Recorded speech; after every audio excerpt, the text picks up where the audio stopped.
Você está buscando respostas reais para a sua saúde física, mental e espiritual?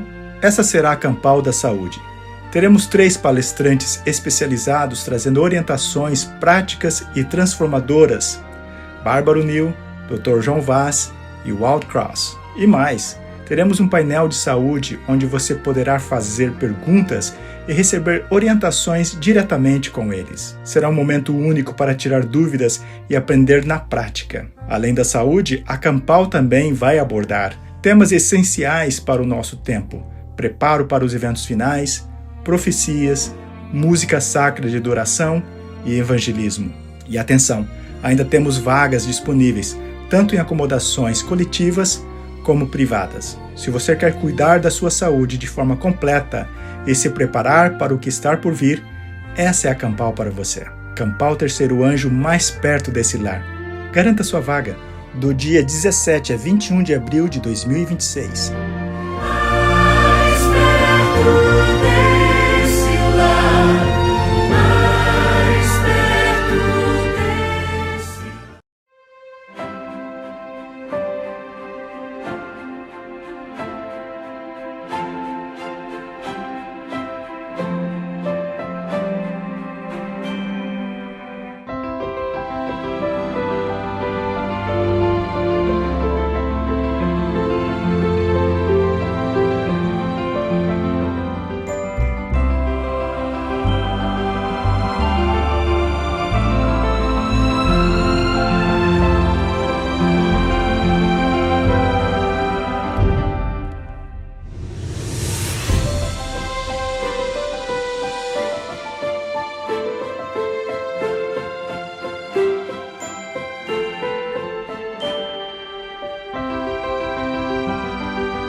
Olá, bem-vindos a mais um E aí, professor?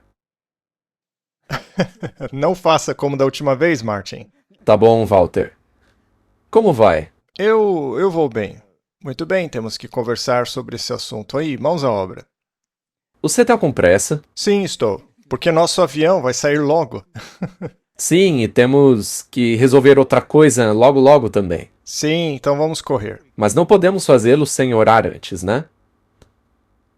Querido Pai Celestial, somos gratos por estarmos a seu serviço e pedimos que o Senhor nos abençoe. Ilumine nossas mentes nessa conversa e nos ajude, em nome de Jesus. Amém.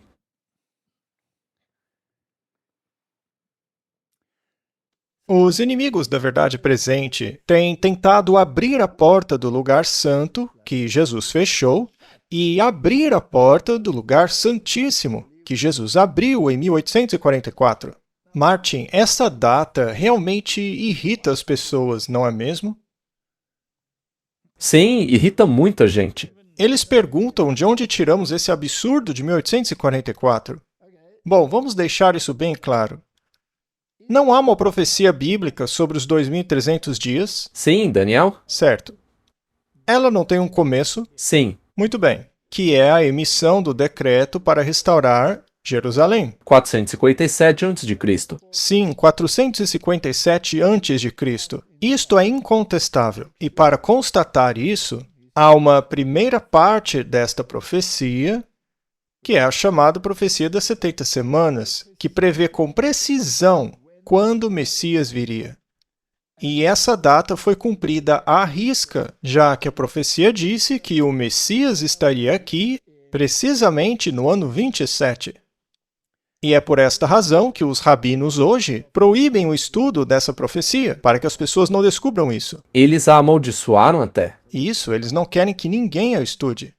E então, este Messias poria um fim ao sistema sacrificial, o que só pode ser feito quando o tipo encontra o antítipo, ou seja, quando o Cordeiro de Deus, Cristo, tira o pecado do mundo.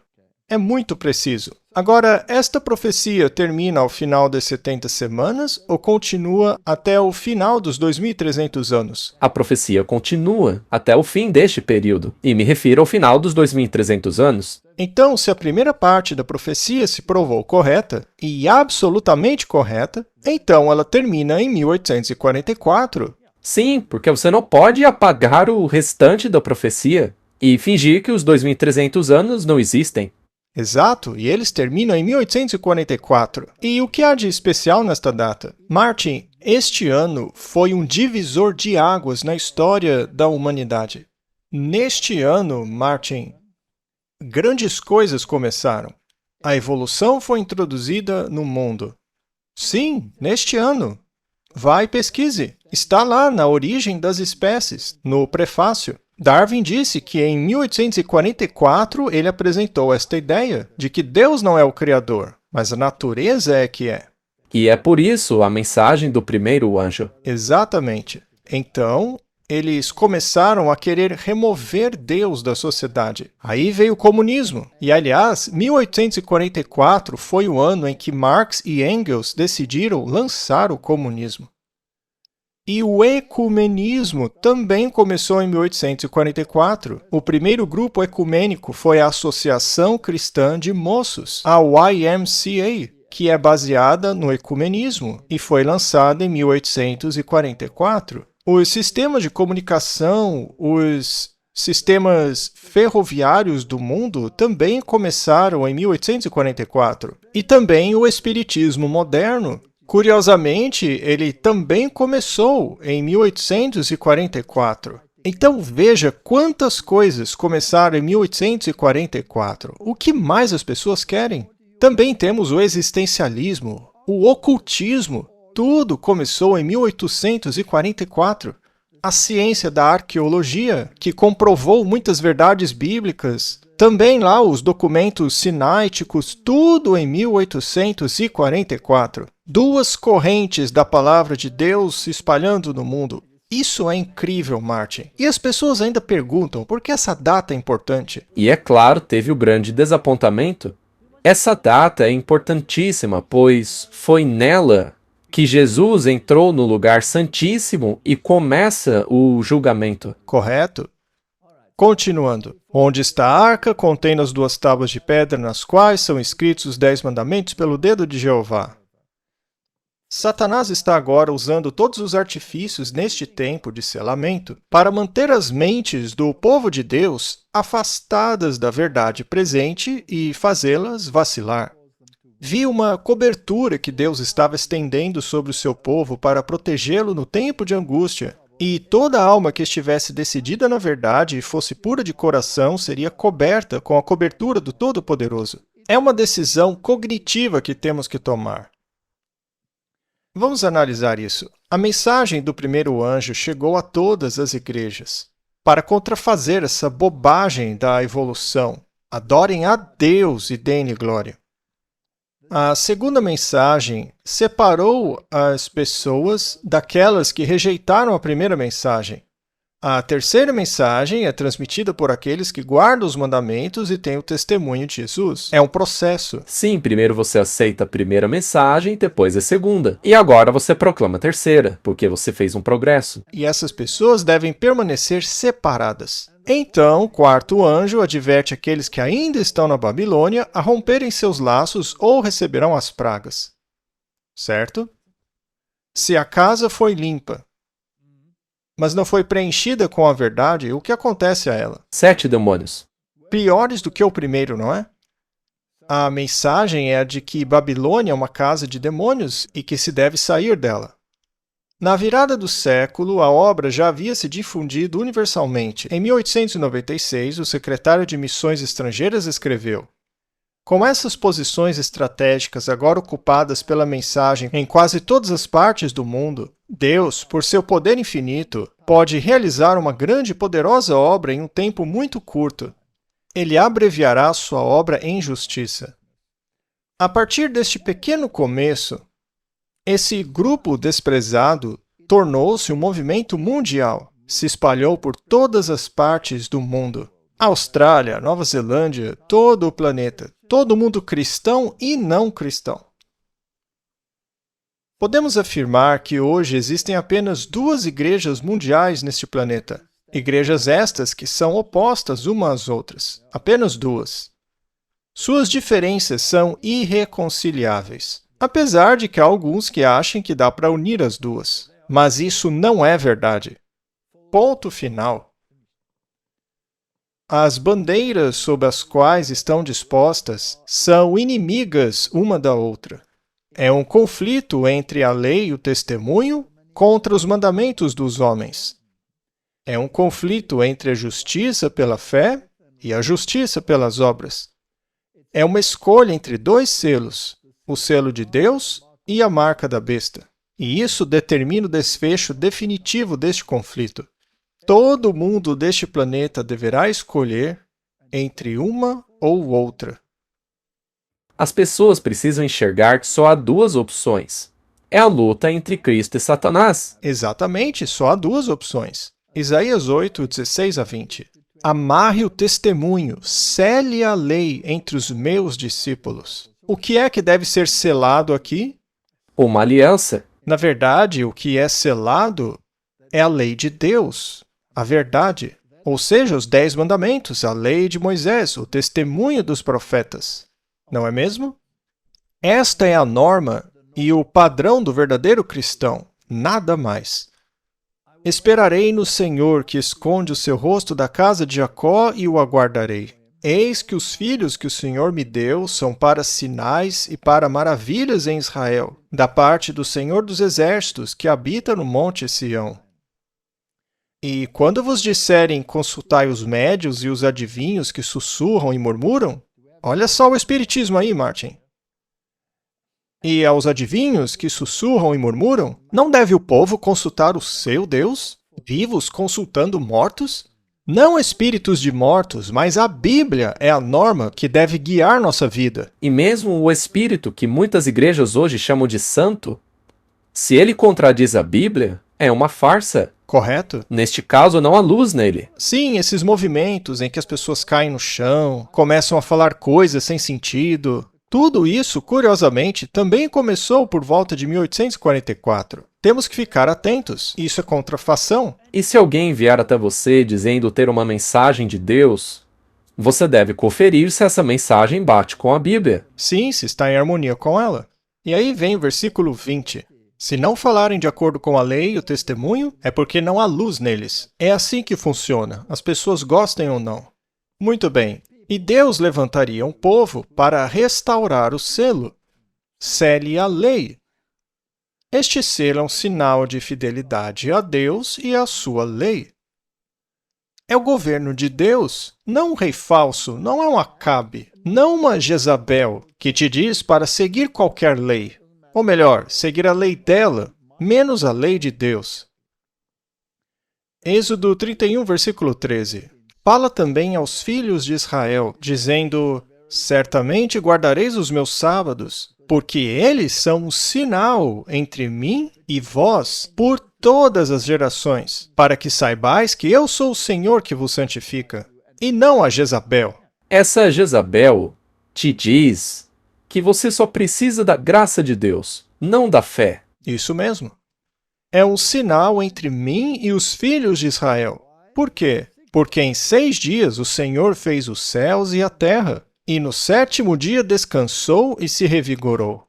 O que vem depois do 7º dia? Trabalho. O descanso acabou, mas eles querem descansar no 1º dia. Vai trabalhar, Jezabel.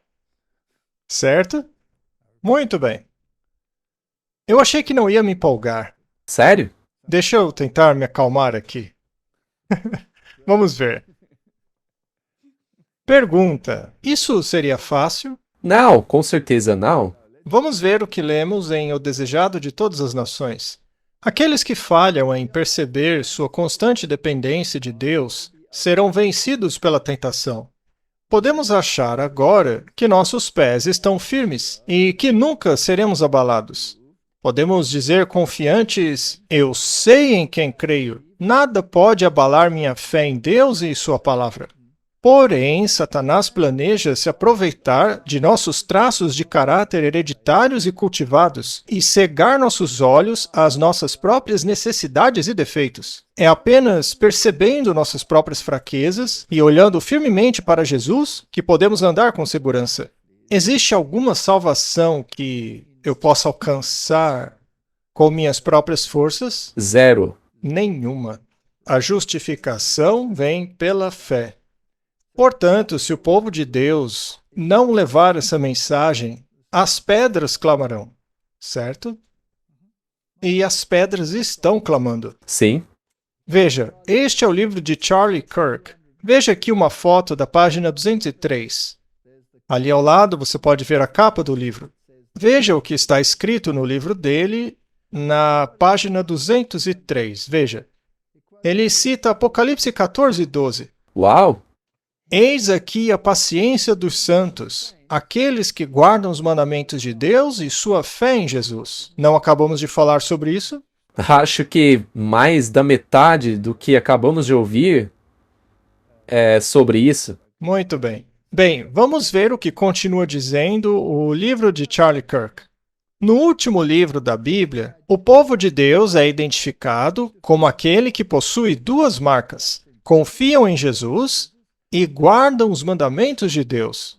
Martin, o próprio Charlie Kirk, reconheceu isso. Continuando. Não se tratam de duas coisas diferentes, mas de uma só. São pessoas fiéis tanto à aliança quanto a Cristo. O mandamento do sábado é o mais longo e detalhado dos 10 mandamentos, e o único que identifica explicitamente Deus como Criador.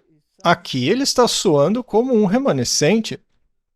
Faz sentido, então, que em uma era apocalíptica definida pelo engano espiritual e falsa adoração, o sábado ressurja como um sinal de fidelidade. Não lemos isso em Isaías 58? Martin, eu estou estupefato. Pois é, as pedras estão clamando. As pedras estão clamando. Ele não fazia parte da nossa igreja. Ainda assim, reconheceu isso. Reconheceu a verdade. Reconheceu as características identificadoras do povo de Deus. E se ele reconheceu isso, poderiam todos também reconhecer? E se esse é o caso, por que a organização que ele criou está indo em uma direção completamente diferente? Isso me faz lembrar de Balaão. Ele estava tentando amaldiçoar Israel, mas só conseguiu dizer a verdade. Ele então a podia ter aceitado? Ele podia, mas ele não aceitou. Ótima observação, Martin. E essa não é a nossa mensagem, Martin? Claro. Será que os outros também não reconhecem isso? Muitos reconhecem. O mundo não deveria ouvir essa nossa mensagem? Claro que sim, ela é claríssima. Será então que temos tão pouca fé em Deus que nos acovardamos e escondemos os detalhes de nossa fé?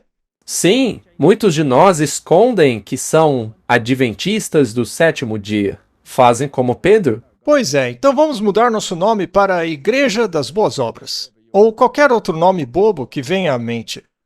Ou Igreja dos que não gostam de confusão. Não era para você rir, Martin. Salmo 124, 1-4. Se o Senhor não estivesse ao nosso lado, agora Israel poderia dizer: se o Senhor não estivesse ao nosso lado quando os homens se levantaram contra nós, eles nos teriam engolido vivos.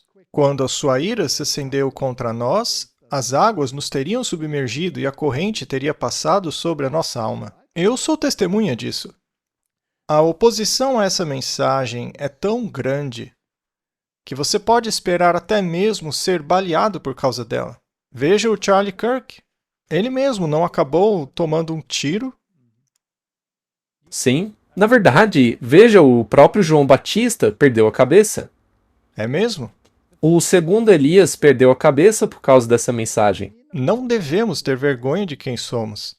A igreja pode até ter babilônios e infiéis em seu meio, mas continua sendo a igreja de Deus. Alguns dizem que a igreja não tem nada que ver com um corpo organizado e que eles podem se distanciar dele. Eu achava que era trabalho dos anjos separar o joio do trigo. E essa é uma mensagem relevante para os dias de hoje. O futuro trono de Cristo não estará associado a um sacerdócio mediador depois que ele se levantar. Ou seja, não haverá mais mediador. Atualmente, ele está assentado no trono de seu pai como rei sacerdote Melquisedeque, mas quando ele se levantar, se apresentará como Senhor dos senhores e Rei dos reis. Nós temos que aceitá-lo. Agora, isso daqui é do espírito de profecia. Eu lhes digo, meus irmãos, que o Senhor tem um corpo organizado por meio do qual ele operará. Quando alguém se afasta do corpo organizado do povo de Deus, que guarda os mandamentos, quando começa a pesar a igreja em sua balança humana e começa a pronunciar julgamento contra ela, então vocês podem saber que Deus não o está guiando, ele está no caminho errado. Sim, não deve haver movimentos separados da igreja. Foi Deus quem organizou sua igreja. Basta ler o Novo Testamento.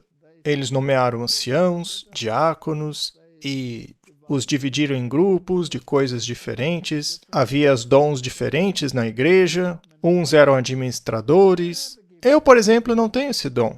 Você tem mais do que eu. Eu não tenho dom de administração. E eu nem gosto tanto desse dom. Aí é problema seu, Martin. Mas outros têm dom de ensinar. São vários dons. Existem diferentes ministérios na igreja, mas eles têm que ser organizados. E veja, é importante porque no final a estrutura pode até não ter a mesma aparência de agora.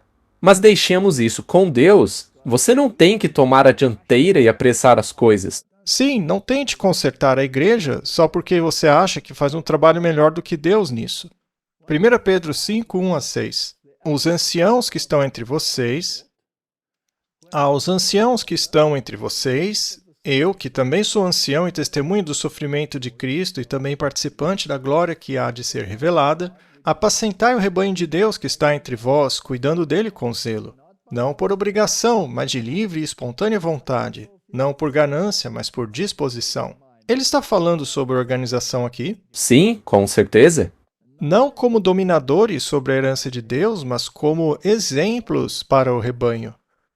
E quando o Supremo Pastor se manifestar, recebereis a coroa da glória que não se desvanece. Então deve haver alguma estrutura envolvida nisso. Da mesma forma, vós, jovens, sujeitai-vos aos mais velhos. Veja que há uma hierarquia. Sim. Sede sujeitos uns aos outros e revesti-vos de humildade, porque Deus resiste aos soberbos, mas dá graça aos humildes. Humilhai-vos, pois, debaixo da poderosa mão de Deus, para que Ele vos exalte no tempo devido. Então existe uma estrutura e temos que estar dentro dela, certo? Agora, à medida que as igrejas se desenvolveram ao longo do tempo, algumas não avançaram mais do que a verdade que seus fundadores descobriram, o que fazia com que uma nova organização surgisse após essa que abraçasse mais parte da verdade. Assim, foram se desenvolvendo várias denominações, mas Deus nunca negou que os outros ainda estivessem pregando verdades. Porém, quem foi que acabou crescendo mais? Peguemos os batistas, por exemplo, ou os metodistas, ou os dois. Eles foram desprezados no Velho Mundo, mas são as maiores igrejas no Novo Mundo, certo? Então, obviamente, Deus estava agindo em conjunto com eles, e havia ainda outras denominações com outras verdades. Mas então Deus formou uma denominação que reuniu todas essas verdades descobertas ao longo do tempo. É assim. E a igreja que hoje está proclamando a verdade presente é aquela com a qual Deus se associa em termos de disseminar a mensagem final. Sim, e essa igreja remanescente, que reuniu todas as verdades ao longo do tempo, é aquela igreja que guarda os mandamentos de Deus e tem a fé de Jesus. E isso está lá na Bíblia. Então, é fácil descobrir qual é. Exatamente. A primeira mensagem angélica foi para preparar um povo para a vinda do Senhor. A iniciativa foi direcionada a todas as denominações cristãs. Já a segunda mensagem separa aqueles que rejeitaram a mensagem. E a terceira mensagem, portanto, deve ser dada a um povo distinto, que guarda os mandamentos de Deus e tem o testemunho de Jesus. E esta igreja é um movimento organizado com nome específico que destaca suas características distintivas como um estandarte. Não é difícil de entender, Martin. 2 Crônicas 20:20 diz: E levantaram-se cedo de manhã e saíram para o deserto de Tecoa. E saindo eles, Josafá pôs-se de pé e disse: Ouvi-me, Judá, e vós, habitantes de Jerusalém. Crede no Senhor vosso Deus, e assim sereis firmados. Crede nos seus profetas, e assim prosperareis. Ora, ele não estava se referindo aos profetas da época dele. Sim, Verdade presente. sim, E eles não entrarão em conflito com o mundo? sem dúvida. Sem dúvida alguma. Isso é uma consequência da mensagem. É inevitável. E será que buscar melhores relações com outras instituições por meio do ecumenismo vai melhorar essa situação? Não. Sem dúvida não. Pois é. É claro que não vai. Este conflito é obra do Senhor.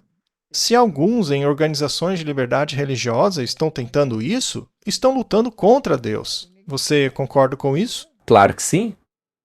A organização de liberdade religiosa não foi criada para o ecumenismo, mas sim para auxiliar os perseguidos e fornecer literatura para explicar, afinal, o que é liberdade religiosa. Deus permitirá a perseguição para tornar sua lei proeminente.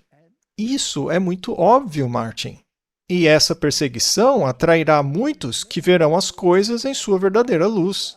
Portanto, o confronto vai acontecer. E é interessante que você tenha afirmado isso ali. A perseguição, na verdade, levará as pessoas a isso. Fará com que vejam que um lado diz a verdade e vão querer se unir a ele. Todos verão que tem dois lados e terão que escolher um deles.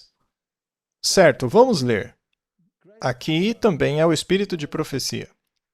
Grande poder pertencia a esses escolhidos.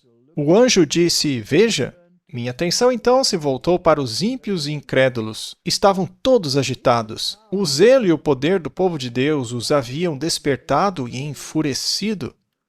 Confusão estava por todos os lados. Vi que medidas foram tomadas contra o grupo que tinha a luz e o poder de Deus.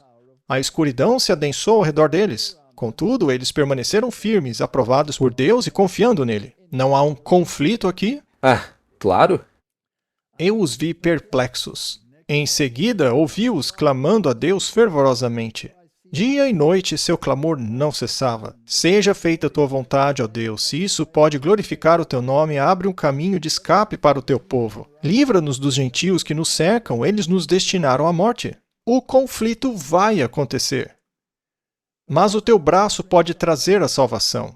Estas são todas as palavras que consigo trazer à memória. Todos pareciam ter uma profunda consciência de sua indignidade e manifestaram total submissão à vontade de Deus. No entanto, como Jacó, todos, sem exceção, suplicavam e lutavam fervorosamente pela libertação. A coisa vai ficar apertada. Já se está dizendo por aí que essa igreja é a perturbadora de Israel, que são uma seita e não cristãos. Sim, que devem ser removidos da sociedade. Sim, elimine-os. Dos males o menor, como disse um líder famoso aí. Em breve, após terem começado o seu clamor sincero, os anjos, comovidos, desejaram ir para libertá-los.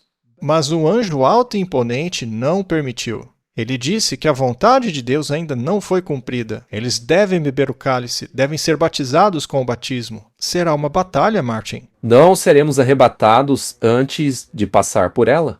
Nós vamos vivenciar esse conflito e temos que ter fé. E nenhuma tentativa de acordo com o outro lado vai impedir isso. Salmo 76, verso 10. Certamente a ira do homem te louvará. Isso é interessante, Martin? E o restante da ira tu refrearás. Ou seja, vai haver muita fúria, raiva contra aqueles que pregam a mensagem de Deus. Mas Deus conterá essa fúria. Sabe, eu me lembro da cena que vi uma vez de um cara espumando de raiva, gritando a plenos pulmões e agitando o outro dizendo: "Você tem que agir como um cristão." Ele devia se olhar no espelho. Acho que ele não estava se enxergando.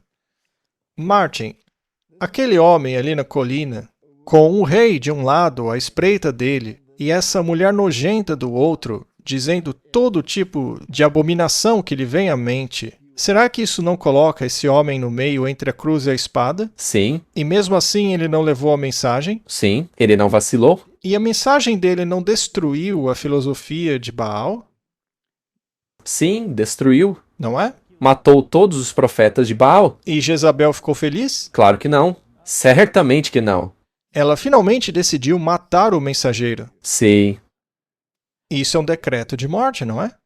Bom, em um sentido espiritual, quando você destrói falsas doutrinas, você sempre terá a Jezabel nas suas costas. Exatamente. Assim como a filha dela correndo ao seu encalço, dançando para o rei, seduzindo, para certificar-se de que o decreto da mãe seja cumprido. E o Elias ali terá que enfrentar essa situação. Mas com a força de quem? De Deus. E quem é que vai escondê-lo? Deus irá. Deus o esconderá. E vai cuidar dele, vai alimentá-lo. Muito bem.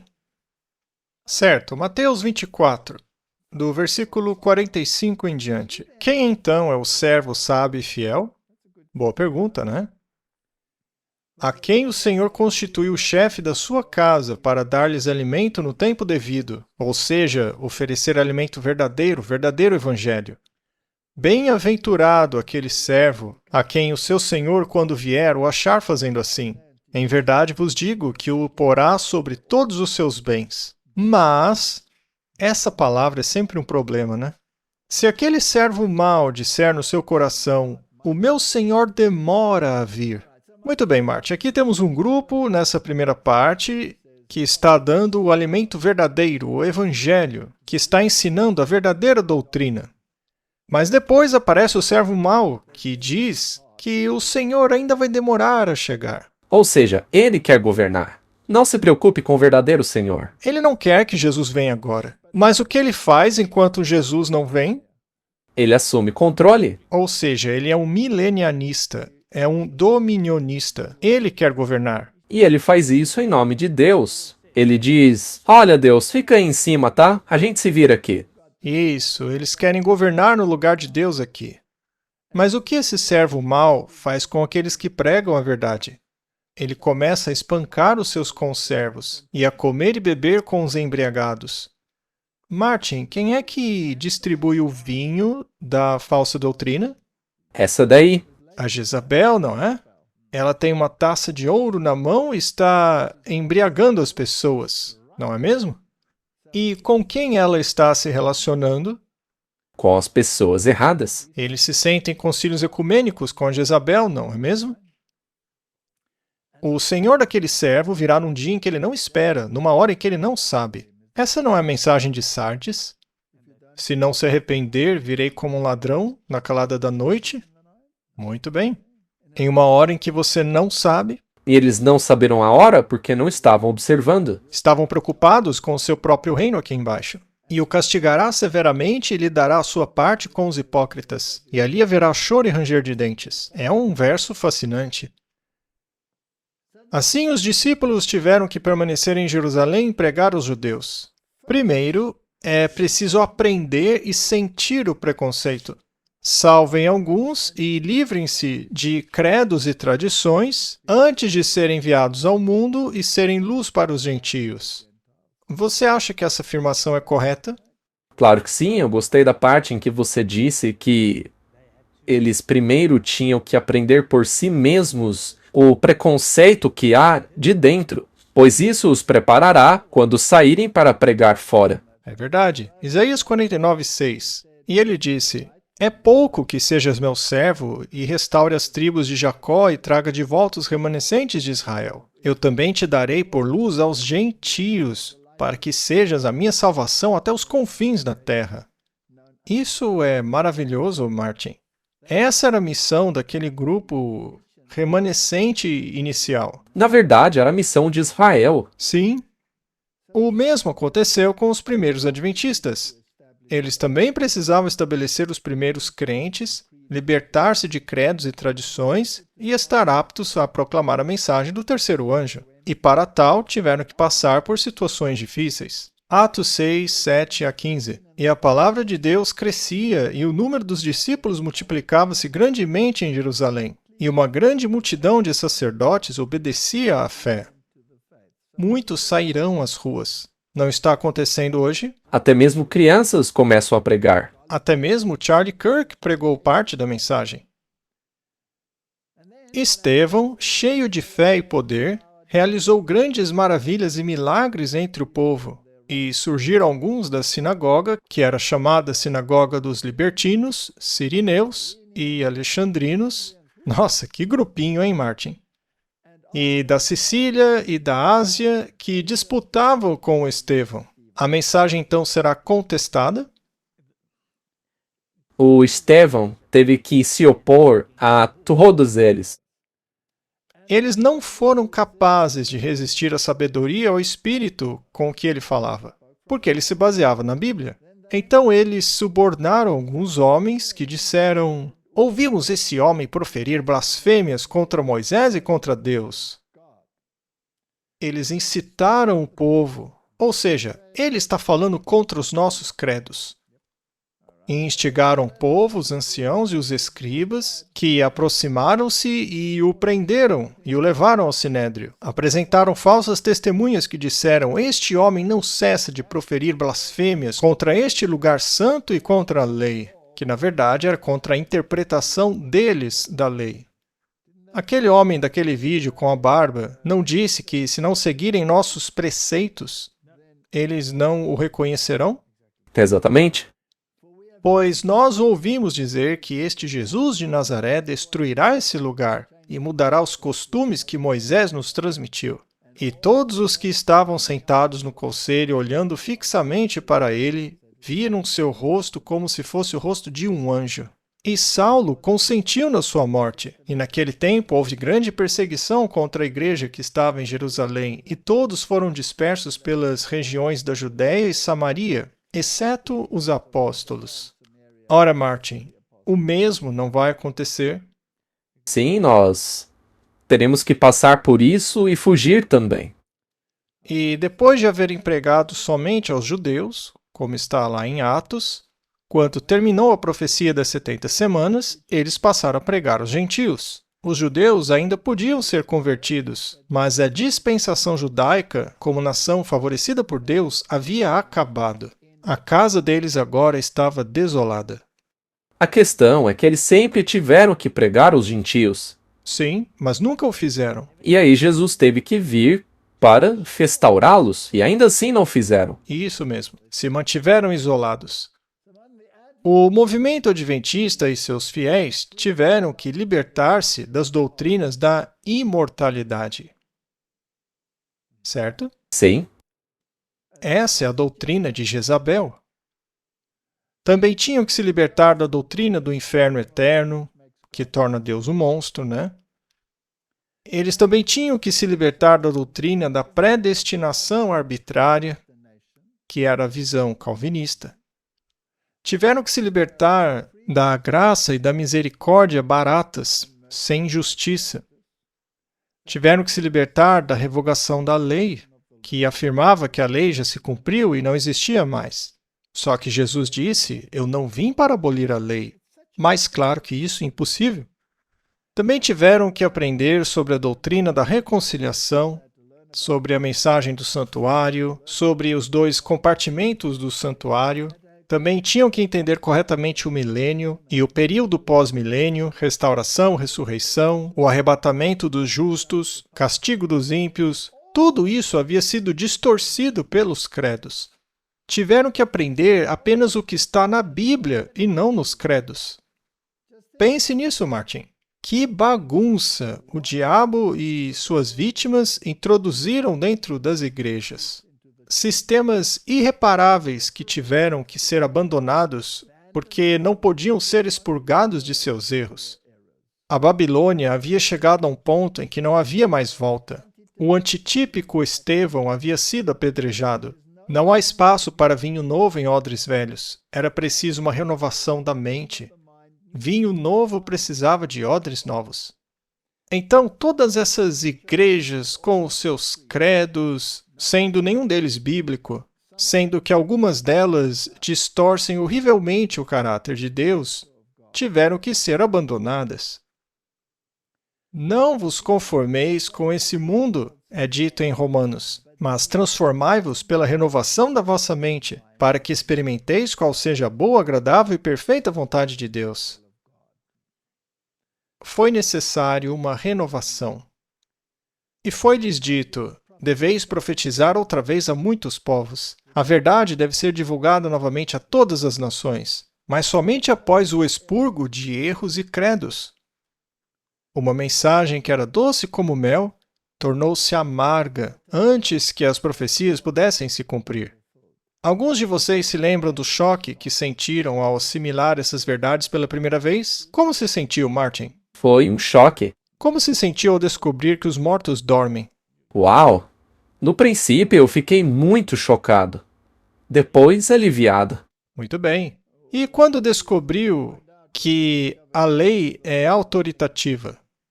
Minha reação natural era querer ir contra ela. Como se sentiu ao descobrir todas as outras doutrinas bíblicas que as igrejas não pregam por aí? E a doutrina do inferno? Pois é. Essa aí me tornou um ateu. Me tornei ateu por causa dela. E depois que descobriu que ela era errada, como se sentiu? Muito melhor. Então a verdade precisa de um tempo para ser digerida. Você se lembra das preocupações que tinha com seus parentes e irmãos? Como sentiu-se ao descobrir a verdade? Queria contar para todo mundo. Você sentiu alguma urgência? Claro. Lembra-se do desespero que sentiu quando seus esforços foram rejeitados? Sim. Todos passam por isso.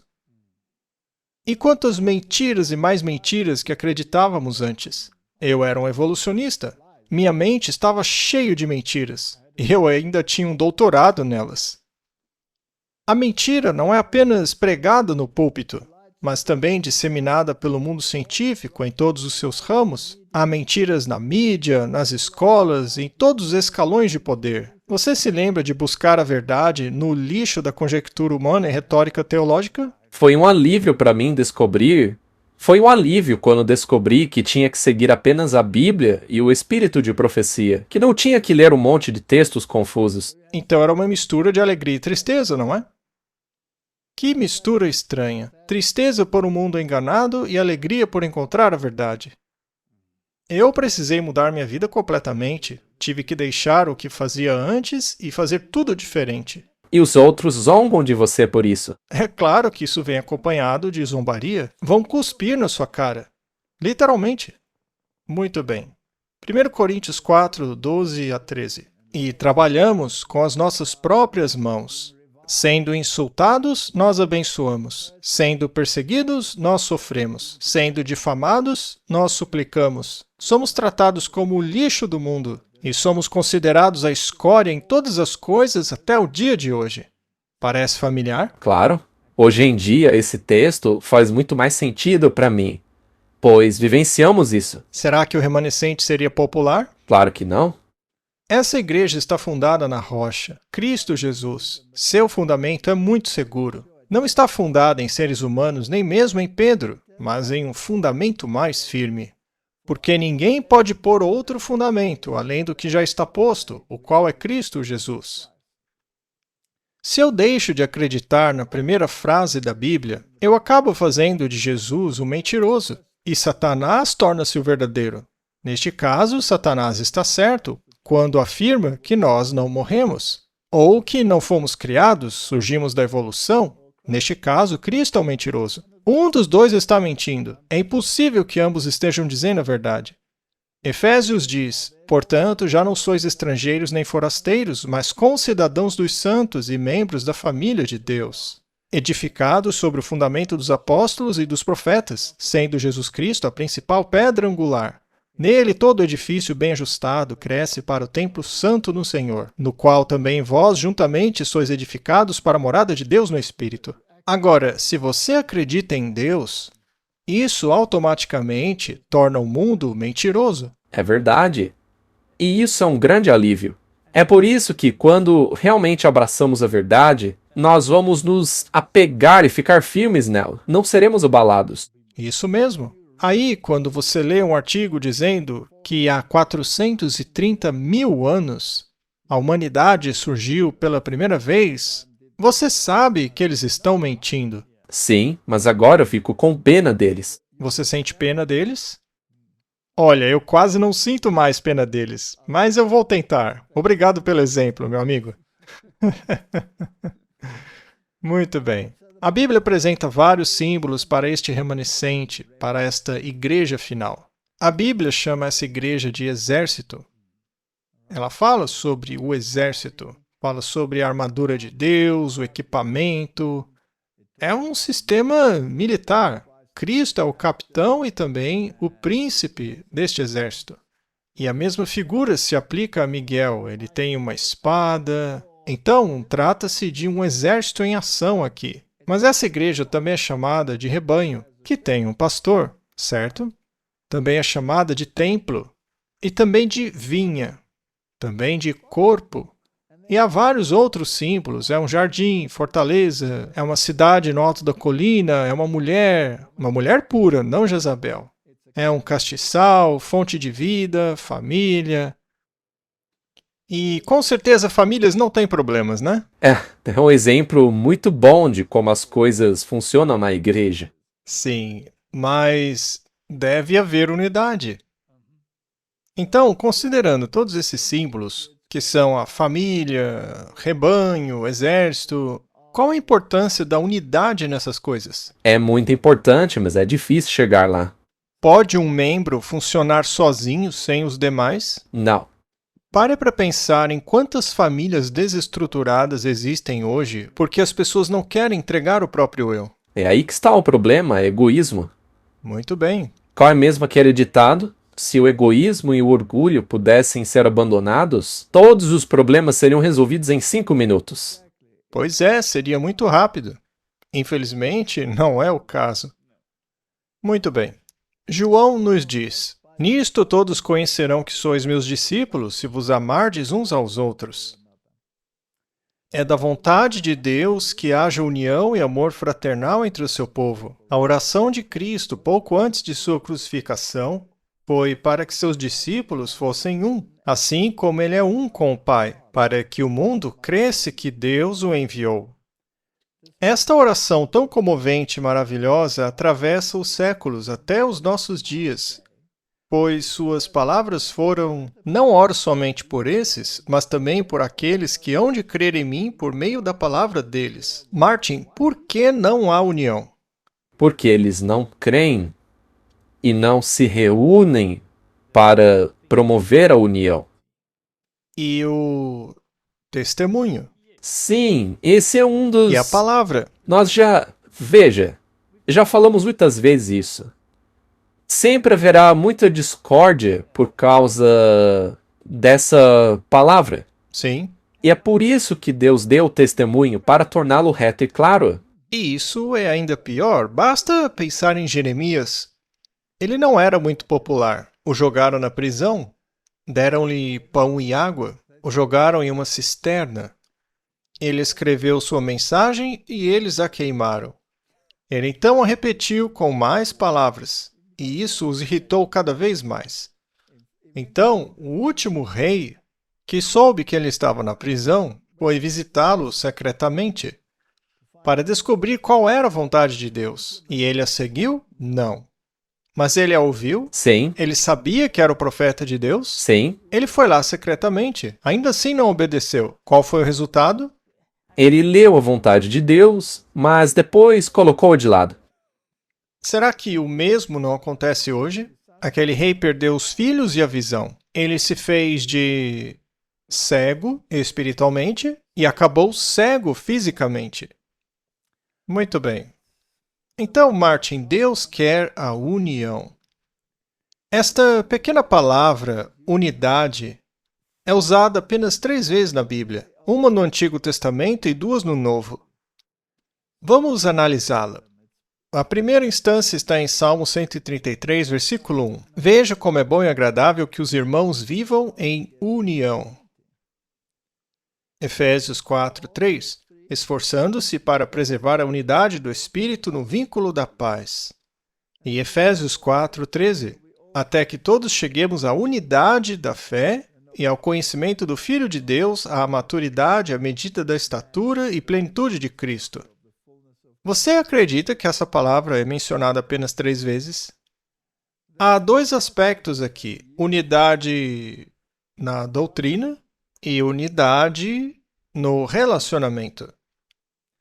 E não se pode ter um sem ter o outro, Pois isso seria um desastre. correto? Precisamos estar em sintonia e falar a mesma coisa.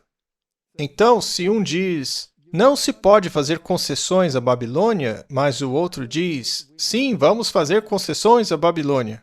Isso, por acaso, é unidade? Não, O que deve então acontecer para que a unidade se concretize? todos devem concordar na verdade. Ou você muda de ideia e entra em harmonia com a verdade, ou será sacudido para fora, de forma que sobrará apenas um grupo.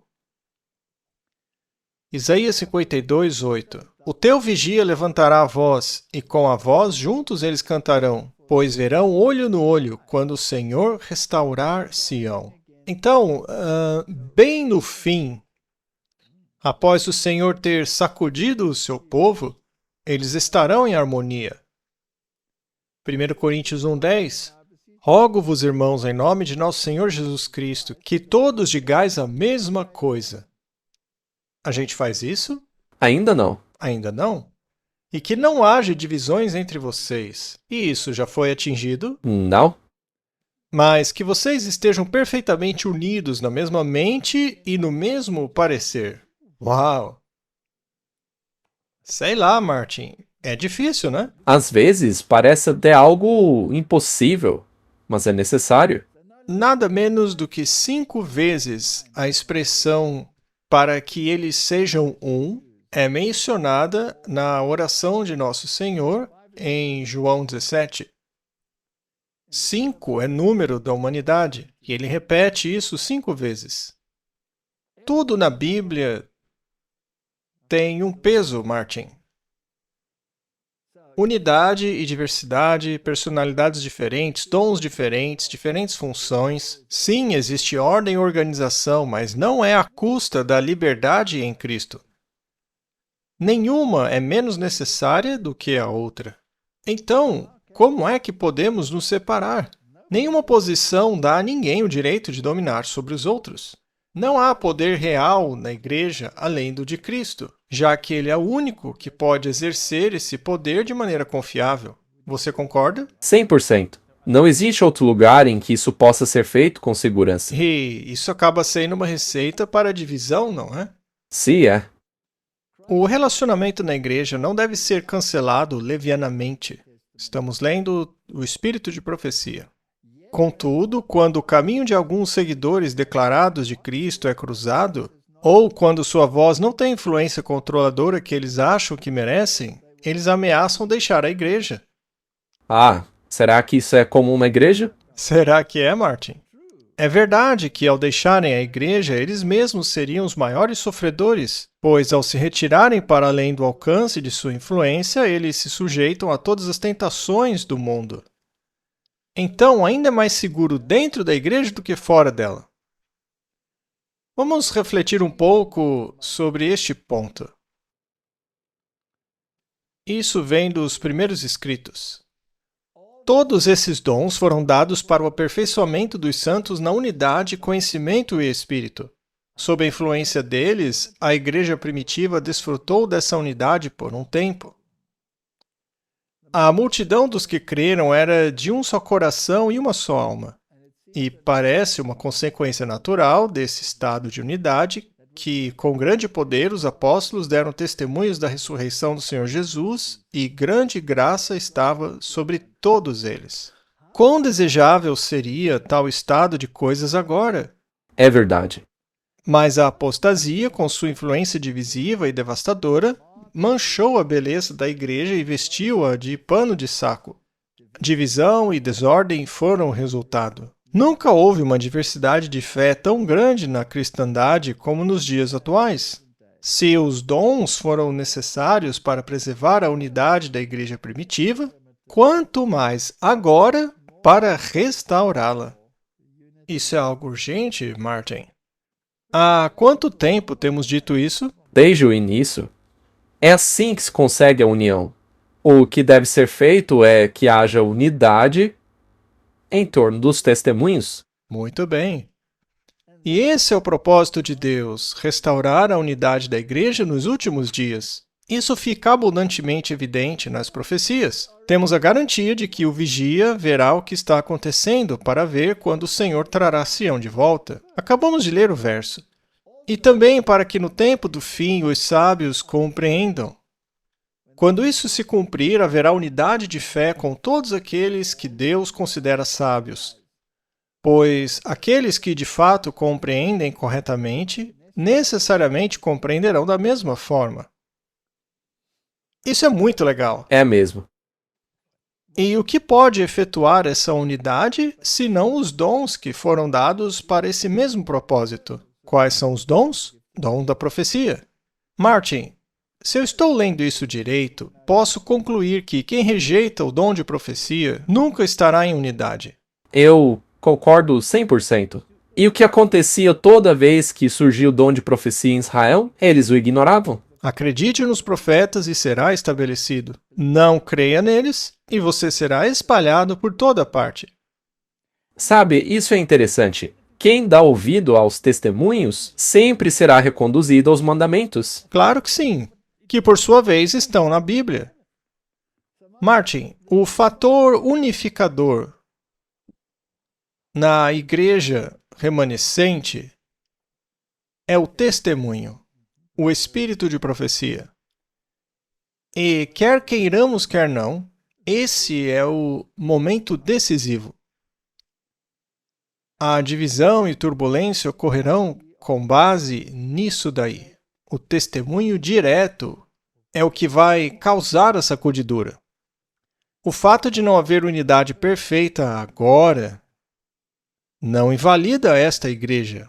Não, de jeito nenhum. Porque as verdades estão dentro de suas fronteiras. Os caminhos foram restaurados. Mas a unidade só será finalmente alcançada submetendo-nos aos testemunhos. Vamos orar. Pai Celestial, é fato que existe um terceiro Elias. Essa mensagem tem sido divulgada pelo mundo.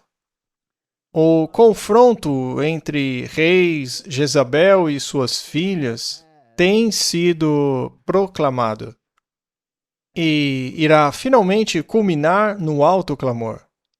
E aqueles que a trouxerem, os 144.000, estes trabalharão em unidade, porque eles têm se submetido aos dons de Deus que foram dados exatamente para este propósito. Ajuda-nos a compreender isso e aplicar esse princípio em nossas vidas. Em nome de Jesus, amém. Você está buscando respostas reais para a sua saúde física, mental e espiritual? Essa será a Campal da Saúde. Teremos 3 palestrantes especializados trazendo orientações práticas e transformadoras. Bárbara Neal, Dr. João Vaz e Walt Cross. E mais, teremos um painel de saúde onde você poderá fazer perguntas e receber orientações diretamente com eles. Será um momento único para tirar dúvidas e aprender na prática. Além da saúde, a Campal também vai abordar temas essenciais para o nosso tempo: preparo para os eventos finais, profecias, música sacra de adoração e evangelismo. E atenção, ainda temos vagas disponíveis, tanto em acomodações coletivas como privadas. Se você quer cuidar da sua saúde de forma completa e se preparar para o que está por vir, essa é a Campal para você. Campal Terceiro Anjo, mais perto desse lar. Garanta sua vaga do dia 17 a 21 de abril de 2026.